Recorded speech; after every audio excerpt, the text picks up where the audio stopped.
Howdy there folks, I'm Quinn of Snazzy Labs and this is the video review of the RHA CA-200 headphones. Now these retail for £25 sterling, which when converted to US dollars is about 50 bucks. However, you can find these in the US Amazon store for $29.95. So for $30, I wasn't expecting a whole lot with these headphones, but I will say I was kind of expecting a little bit more than I might have with a regular pair of $30 headphones because they come from Reed & Heath Acoustics, which if you don't know is a tiny little British company who's been making headphones for a couple years now. And I think they do a really good job with their products. They have excellent customer support and show it even just through their warranties. These things have a 3-year warranty on them, which is amazingly impressive. But the the MA350, their in-ear headphones that are $50, I think are some of the best in-ear headphones you can find in that price range. And so I really like those and was hoping that these would fill that same void. But unfortunately, I feel like they don't. Now, I do want to talk about the headphones themselves before I go into the sound. They're covered in this plastic right here, which, you know, for some may seem pretty flimsy and cheap, and they do feel a little bit cheap, but they are pretty durable. One thing I will say though is they use this terrible glossy plastic which scratches and picks up dust and fingerprints like crazy. I'd imagine the white model isn't as bad, but this black model just gets smears and everything everywhere, and they look awful without wiping them down after a couple days. Now, as for the actual ear cups, I didn't really like these either because the cups seem cheap. As you can see, the whole headphones have this kind of grayish black coloring, which looks pretty bad in the sun. But the ear cushions themselves are a little bit of a darker color, and I don't really like them because they don't breathe all that well. They got hot and they got itchy. And as you can see, the opening here is not super wide. So for me and for many others, you will be able to fit your earlobe inside this hole. But for some people with larger ears, these will be an on-ear headphone rather than an over-ear headphone, which is certainly something of note. Now, it does come with a 3-foot cable, and it is a detachable cable, which is pretty nice to see. Whether it was necessary or not in a $30 cable remains to be seen, but the cable isn't the greatest. It does have this nylon coating, which should theoretically prevent it from tangling, but this is one of the most tangly cables I've ever used. So I didn't really prefer that. You have this end which plugs into your MP3 player, and you have a left and right. I wish they would have just given you one side, but it does go out both ears, so that's kind of disappointing. Left goes in this side and right goes in this side.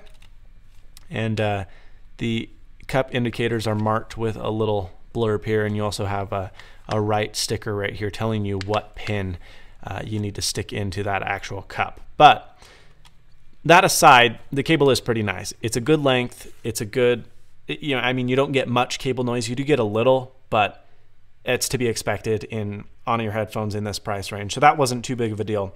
But the sound is where things got sour for me.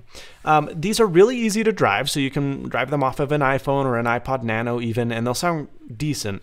But the problem is the actual sound. Now, they're a really uncomfortable sound signature.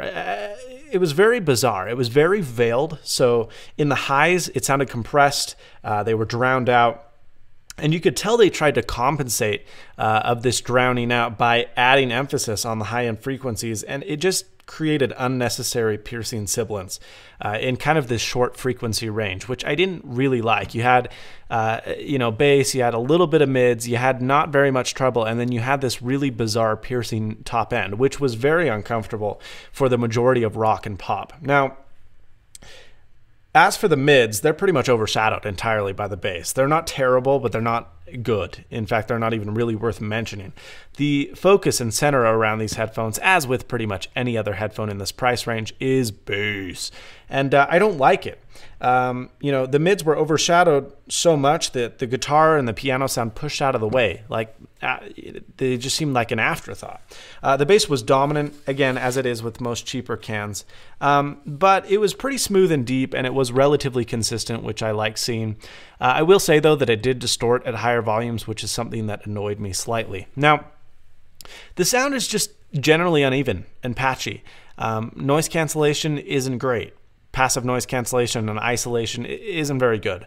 And, you know, this Patchy sound in this price range, even at $30, I think is unacceptable. Once you go over this $20 price range, you shouldn't have that kind of sound signature.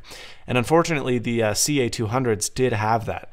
Now, these are not terrible headphones, but if you spend $5 to $10 more, you can get headphones that are exponentially better, like the Superlex 668B, or like the, the Sennheiser HD203, or like the Koss Porta Pro. Those are all in like the $30-ish price range, and these just fell incredibly short. I had high hopes, high expectations coming from RHA, and I was just generally overwhelmed.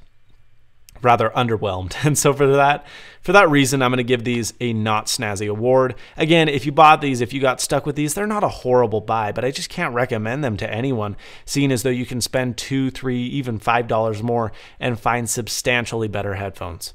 I'm Quinn of Snazzy Labs. The RHA CA-200 didn't make my cut. Please subscribe, rate, comment. Those thumbs up, those likes on the videos really help exponentially. So if this was any help or entertainment or whatever to you, if you could give that a like, I'd really, really appreciate it. Thank you so much for watching. I'll see you guys in tomorrow's video. Leave suggestions down below as to what you'd like it to be. And as always, stay snazzy. See you later, folks.